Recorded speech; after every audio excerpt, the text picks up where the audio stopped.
And while there's no official name for this boiled corn recipe, I'm calling it seasoned corn. And I shared something similar a few years ago, maybe about 10 years ago on CaribbeanPod.com. But we are doing sweet corn, Trinbagonian style. And this one here brings back memories of my childhood.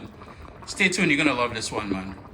I'm at the herb box again, gathering some herbs for the seasoned corn recipe. So I'm gonna grab some of the shadow benny. Some of you call it culantro. If you don't have that, you can use cilantro.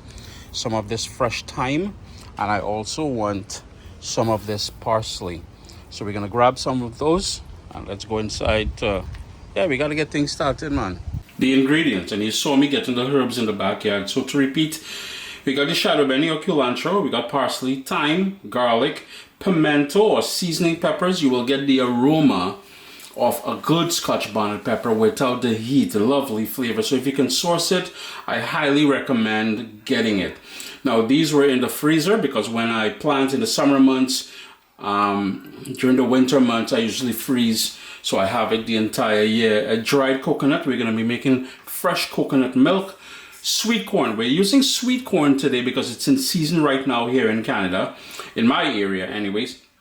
But if you're using local corn, and when I say local, I mean, like Trinidad and Tobago, Grenada, anywhere in the Caribbean, local corn will take longer to cook. That's all. The sweet corn cooks faster. And I have about 3/4 pounds to close to a pound of salted pigtail that I boiled for 40 minutes in water, and I drained it. It's not tender, but it will retain some of the salty elements that was brined and cured in, and that is what's going to help pull all of this together. And with the shadow benny, I wanted to point something out. This is the flowers, a sort of stem. It comes up and it goes to seed. It's still too early for me to be thinking about seed, because if you don't trim this off, you won't get much leaves. It will just focus all the growth, all the attention, all the energy into producing, pretty much babies for next year. So I usually trim them at least once a week, get it out. So if you plant shadow benny, what I would recommend if you want more leaves, trim this off as soon as you start seeing them.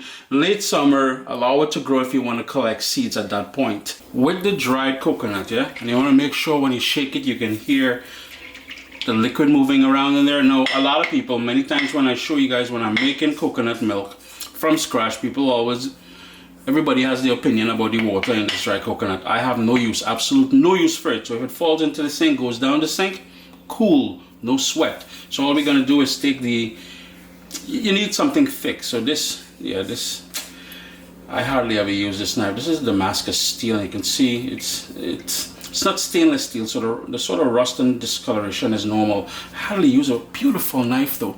I don't know if you guys can see the design on there, but anyhow, the back of it. And if you want to put, if you want to be a bit more careful with your hands underneath there, you double up on a kitchen cloth. You hold it like that, and see, it cracked. You can use a hammer as well. Another crack. See, that's where it's cracking there. That's exactly what we want.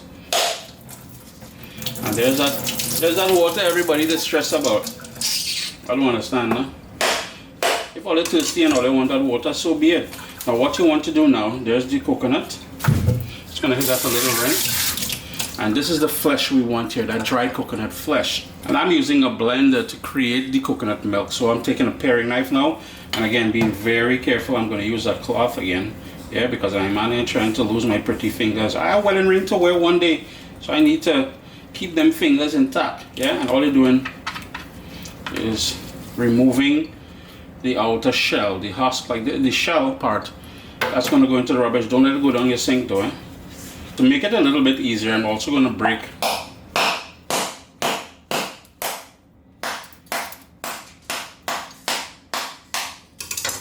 it up into smaller pieces, like so. And then using the paring knife, it'll be a lot easier. Just a sort of a rocking, sawing motion, and you push back. And there's a nice big piece. I'll show you again.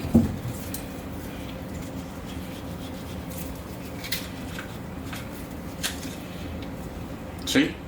Then all you want to do is to cut it up into small pieces, just to make it easier for your blender. You ain't trying to break your blender at the same time, because at the end of the day, a can of coconut milk is under $2. So if you want to spend $2 rather than mash up your blender, so be it. You know what I mean? I understand. But the reason for doing it this way, ladies and gentlemen, is this one is similar, very similar to boiled corn I would buy if you are from Gasparilla and you went Lumsden in the nighttime back in the, I would say that was the late 80s, early 90s, to watch football. There used to be a lady selling boiled corn, and I distinctively remember the texture of the grated corn as you would eat the corn, the grated coconut as you would eat the corn. So that is what I'm trying to achieve here as well. And nothing beats freshly made as well, right? So you notice what I'm doing, right? And here we go. We've got the corn all shucked and cleaned and everything else. All the silk has been removed. What I remember as a small man growing up in Trinidad and Tobago is when mommy and daddy would make boiled corn, they would also keep back some of the leaves. So when you what's the word? I don't even know what the word is. When you remove the skin off the corn, they would leave back some of that, and they would put it on the surface here to help create that steam. And that corn leaves, there's a word for it, not the husk, but anyhow, that would add flavor to the corn as well. So if you want to rock that, please go ahead and do so. So we've got the corn, prepared salted pigtail, garlic, parsley. It's time to add the thyme and the pimento peppers. And you will notice I'm not using an overly deep pan because I don't want to, I really want to concentrate the flavors here. I don't want to have to put too much liquid. So what I'm going to do now is make the coconut milk. Yeah, we're going to pour it in here, and then we're going to add a bit of water if we need to, just to barely cover the surface of the corn. But I'll give everything a mix in a second. It looks nice on Instagram and TikTok when I do it like this, you know what I mean? I have to think about everybody, not just YouTube. Put the coconut pieces into the blender along with water. I'm going to put about 3 cups of water.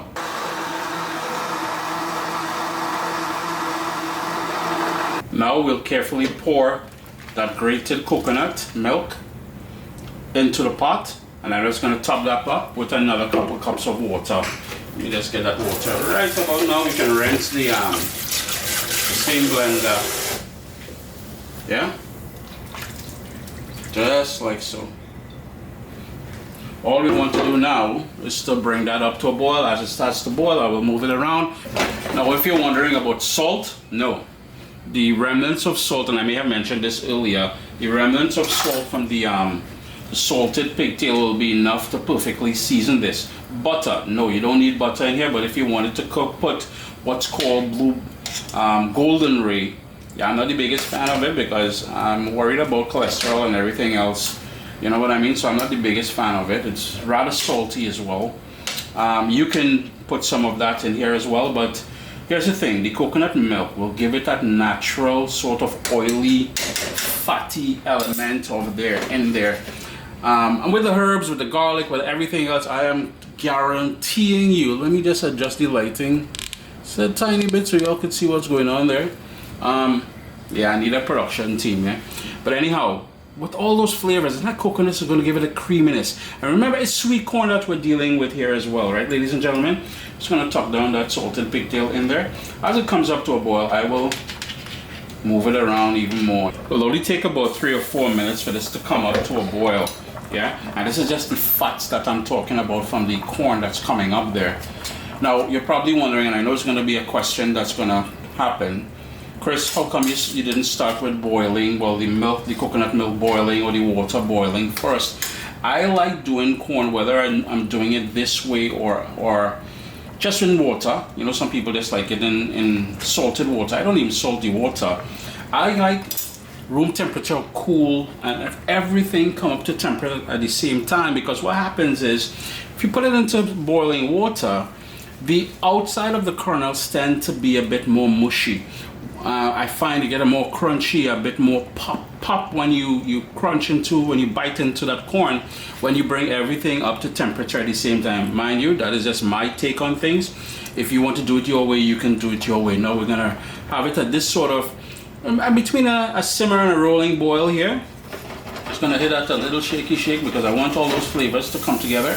Oh gosh, no, I'm making a mess in my stove. And by the way, you heard the word coconut milk in here and you automatically think, yeah, lactose intolerant. No, don't come with that. It's a different type of milk altogether. You're safe. Lactose intolerance, all is safe. The smell of this bubbling away here reminds me, it takes me right back to being a small man. Night football, Lumsden Road in Gasperlo. I told you, you were this one, a hot, humid night. You're getting the scent, the entire football field. You're getting the scent, spectators, everybody. And you get it nice and hot. Tanti used to serve it with some corn husk. Yeah? Corn husk. Is it husk? Anyhow, the leaves of the corn are still there. Help your boy out. Anyhow, what my dad would tell me is my great-grandmother would make this, but they would do it outdoor on a charcoal or a wood fire in a pitch oil tin. And what he means by that is back then they would repurpose kerosene cans. It would be this square, tall, and that's where they would boil their Christmas ham as well too. That smoked Christmas ham, they would boil it before they roasted it, before they put it in the oven or whatever. But my great grandmother would boil corn similar in that pitch oil tin outside, wood fire, so I can imagine the smoky flavor from the wood that they would be burning. And it would be hardwood from the forest where the cocoa and coffee estate when my father grew up with my great grandparents. Anyhow, a couple more minutes and this is done. You can take them out, and I would recommend, what I've been doing, and I think I said it before, just keep giving them a little turn. Yeah, you want them to have a good bath in that coconut flavored water. And there you go, seasoned sweet corn. Yeah, traditional recipe that I put some life to. Anyhow, I do hope you all get an opportunity to give this one a try. Uncle Chris here saying, always a pleasure having you all in the kitchen with me. I'm going to go tucking into this corn now, yeah?